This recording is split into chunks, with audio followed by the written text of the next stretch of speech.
Hello, beautiful people. Look at this amazing weather.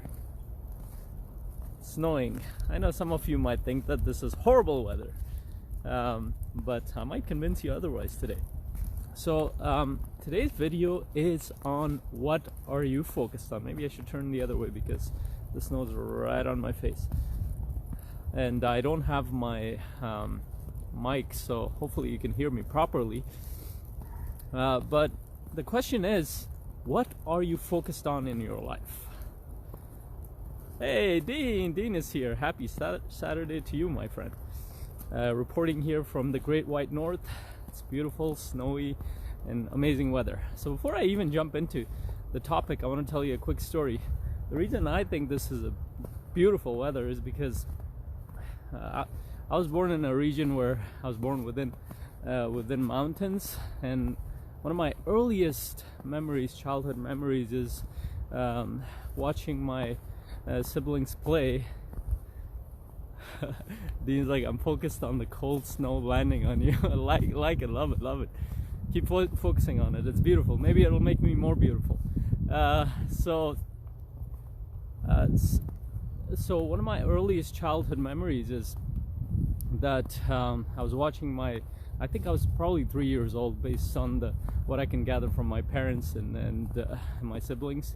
Was my dad was cleaning the roof, and my siblings were playing in the yard. They were making snowballs and rolling it down the hill.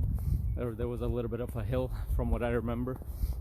And but what ended up happening is that we moved shortly after that to a hot climate, and I never saw snow for about 17 years. No, for about 13 years or 14 years, something like that. And I even went back home for a month to try to see if I can see snow for the first time, and it didn't snow when I went there. But shortly after that, we actually came to Canada, and I got to see amazing snow in Toronto. And since then, I've loved snow. Well, I've always loved snow, but this is one of my favorite weathers. So, we'll go into the focus, but why do people think it's horrible weather? Many people think that rain is horrible weather, snow is horrible weather, or any other thing that happens that is outside of their control. It's mostly because they're just following what others are saying around them. Because what do you hear when it snows or there's a lot of rain? The weather is horrible. And most people just listen to that and make it their own thoughts. They don't analyze those thoughts.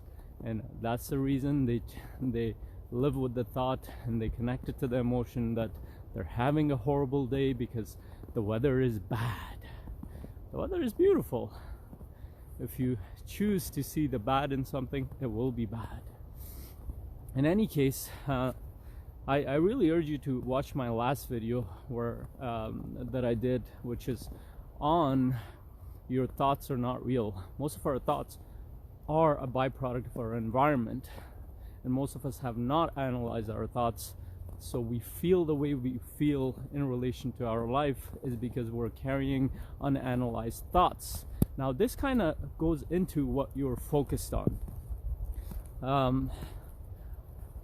So what do I mean by that? So as human beings, most of us think that what we see in our environment or what we perceive, that's exactly what the environment is giving you. But the reality is, if you actually study the human mind and human psychology and human behavior, what you notice is that what we notice in our day-to-day life is a very narrow, very narrow band of understanding and perception. So what that means is that what you're able to pick up from your environment is very tiny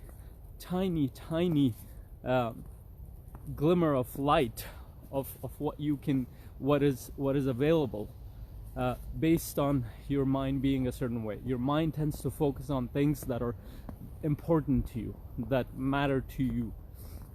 And this is why focus becomes a very important thing.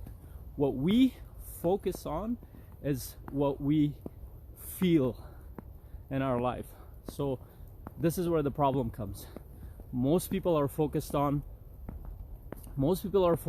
their problems. Most people are focused on what's not going right in their life. Most people are focused on why they're feeling so miserable. Most people are focused on why their relationships are so horrible. Most people are focused on bad weather, or making the weather to be bad. So, oh, it's going right in my eye. I think I should turn around again. So then, what's the solution? Solution is quite simple. If we accept the fact that, and you can look it up on your own if you don't believe that it is a fact, that our focus is very narrow.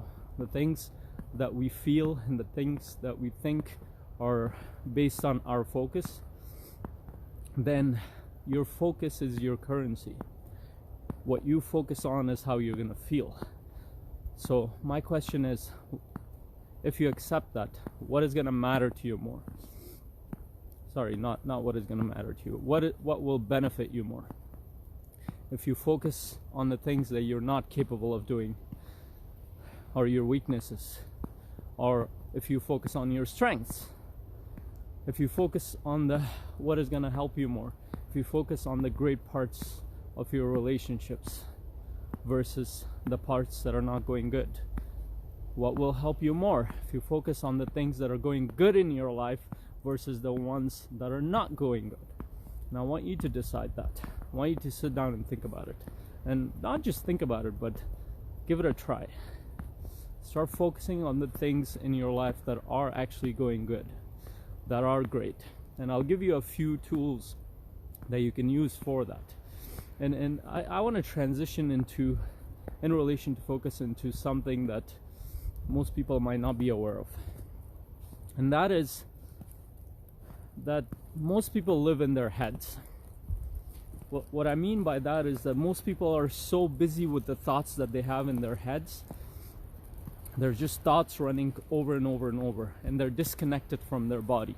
They're disconnected from how they feel. They're disconnected from their emotions, even though they feel miserable, but they run away from it. And they're disconnected from their relationships, they're disconnected from their environment, they're disconnected from the world. And what does that do? We're learning more and more that disconnection is the cause of a lot of problems in our lives. And one of the things with my clients that I always try, and this is one of the tools that I'll give you guys, or get you guys to think about or try, is that I always ask them, well, do you do anything to recover from stress, or do you do anything to any kind of routine or anything to stay more present or to feel connected? And almost always this sounds like a ridiculous question to those who haven't done this. And then they'll say, well, I want to try meditation, or I want to exercise, or I want to be more present with my loved ones. They say it mentally, but I can see that it doesn't mean anything to them. They say it because somebody has told them that it's good for them, but they've never tried it themselves. And the reason for that is that their thoughts are running their lives, not what they connect with deeper than those thoughts. Your thoughts are not as useful as you think they are.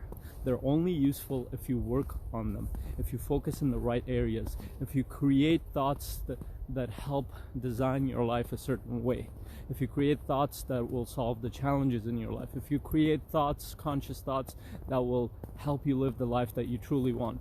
Most people's thoughts are just mental chatter. So what's the solution? Now, if we accept that we need to focus on the things that actually make our life better, focus on finding the solutions rather than focusing on the problem, focusing on the better parts of our life, focusing on the things that are going good, then what are some tools that could help you with that? There are 3 or 4 tools that are very, very useful when it comes to this, and I try all of them regularly in my life, and I get my clients to do the same thing. One of those tools is meditation, which we talked about recently. If you haven't tried it, I urge you to go on YouTube after this video and type release meditation that was created by my mentor. It's a very simple meditation. Try it for 2 minutes, and I guarantee you, you're gonna feel differently. You're gonna get out of your head, like I said before, that we're all living in our head and our thoughts. You're gonna connect with your body, you're gonna connect with your emotions, you're gonna connect to a deeper aspect of you. Second thing that really helps you with your focus is a gratitude practice. You can make this as a part of your morning routine. So what is a gratitude practice? So if you actually study the human brain, what you find out is actually biologically our brain has evolved to focus on the negative because it has evolved to help keep us safe. We tend to focus on the things that are negative or dangerous or things that could potentially harm us. The brain does. So what that means is that you're much more likely to focus on the negative things versus the positive things in your life. And that being said, you need to train your mind, your brain, to start focusing on the positive aspects of your life. And one of the best practices that I've seen for that is a gratitude practice, which means that you're actually going to get a journal, and you're going to take that journal and sit down every day, preferably mornings, but anytime throughout the day will do too. And what you're going to do is write down in that journal. Take about 5 minutes. It's not going to take that long.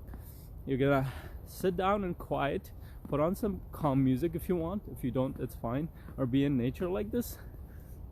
And write the things that you actually feel grateful for. Not that you should feel grateful for. So for example, I feel grateful for my life. I feel grateful for this beautiful weather. You don't have to feel grateful for that, but I do. I feel grateful for my family. I feel grateful for the opportunities in my life. So on and so forth. And you're going to keep writing until you stop. Every day you're going to write things that are similar. Every day you're going to write some things that might surprise you. But what you're doing there is you're conditioning your mind to start focusing on the things that are going good in your life. Give it a try. It's a very powerful exercise, and some of the most successful people in the world have adapted this as a part of their morning or daily routine. Nice. Dean feels grateful for my friendship. I always feel grateful for your friendship, Dean. So that is the second one. The third one you can do is be in nature. I don't think anything beats being connected to yourself, to your inner self, than being in an environment that you came out of. I know we've all created our artificial environments. I think that there's nothing really wrong with the artificial environment that we have, the boxes that we've created, in the sense that they shouldn't be there. They're there. We need to improve on them. But what ends up happening is when we live within boxes, whether it's our car, whether it's our house, or whether it's our office, we tend to feel disconnected from where we came from. And being in nature, just being present here, connecting with everything around you, not being in your head, just focusing on yourself, on your breathing, on the tree beside you, or whatever that is around you, makes you feel connected. So take some time every day, maybe for 30 minutes, and walk around in a park, in a natural conservation area, or by a river, by wherever that is more natural, and you might start to feel differently. And the fourth, I'd say, is moving your body more. One of the reasons why most people live in their heads and they focus on the wrong things is that, again, their mind is tricking them. Their mind is running a chatter system that is making them focus on the things that don't matter. And when you move your body more, you tend to connect with a bigger part of yourself. Your body is not negative. Your body is very positive. Without you feeling connected emotionally, mentally, and physically with yourself, you cannot be even spiritually aligned, whatever that means to you. So definitely move your body, whether that means going for a walk every day, or going to the gym, or doing yoga, or anything like that. And I see some people dancing here.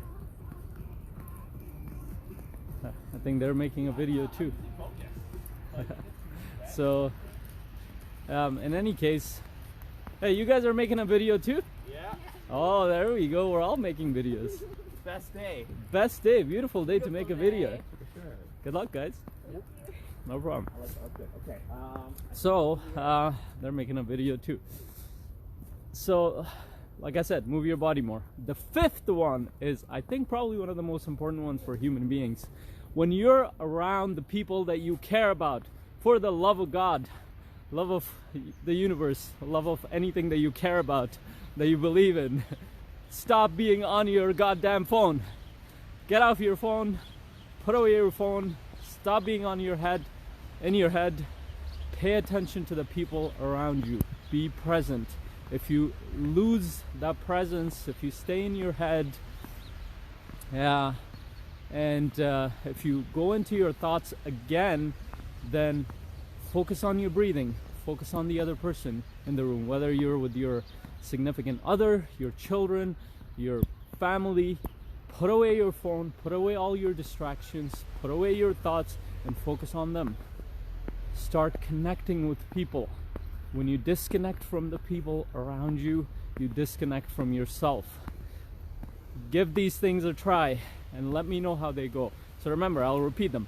First, for you to get a better focus in your life, for you to focus on the positive things in your life, meditate more. Do a gratitude practice. Be in nature more. Move your body more and connect with those in your life. Be present with them. Put away your phone, put away the distractions when you're around your family and friends, and connect with them. And until my next video, hope you have an awesome day. And if you're in the East Coast or in Canada region, enjoy your beautiful day with the snow. If I haven't convinced you it's beautiful, maybe you can walk outside and feel it for yourself. And thanks, Dean, for watching the video. And you're welcome for all the reminders. So if you had any questions, any comments, any thoughts, please let me know, and I will answer them personally. And until my next video, hope you have an awesome day. Bye.